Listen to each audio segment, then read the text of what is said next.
और एक चुनाव आयोग, कोर्ट इन रिएक्टिव वो चुनाव आयोग। अब ये चुनाव आयोग दय लगता है, लेकिन ये तो एक बता रहा है एक ऐसा चुनाव आयोग, इसलिए एन लगाया, जो फंसा हुआ है, जो कोर्ट है इन रिएक्टिव प्रतिक्रियात्मक रेदर देन प्रोएक्टिव, अग्र रूप से सक्रिय नहीं है बल्कि प्रतिक्रियात्मक स्टैंस में फंसा हुआ है। स्टैंस का मतलब होता है मनोवृत्ति, है ना, रुख।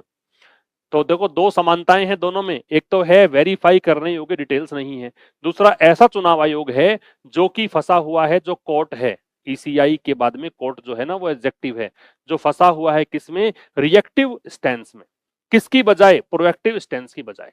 इन आलंद, ये एडवर्ब हो गया, आलंद में चूंकि ये जगह बता रहा है इसलिए एडवर्ब है, प्लेस बता रहा है। अलग अलग करोगे, इन प्रेपोजिशन आलंद नाउन है।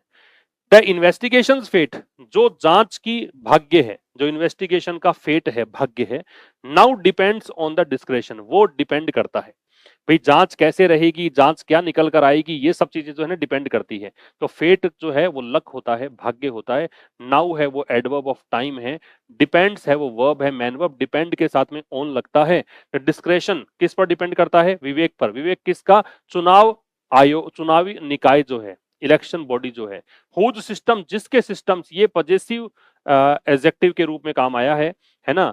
तो सिस्टम्स वर कॉम्प्रोमाइज, जिसके सिस्टम्स को कॉम्प्रोमाइज किया गया, कॉम्प्रोमाइज का मतलब जिसको खतरे में डाला गया, जिससे समझौता किया गया, ठीक है, ये कहना चाह रहा है।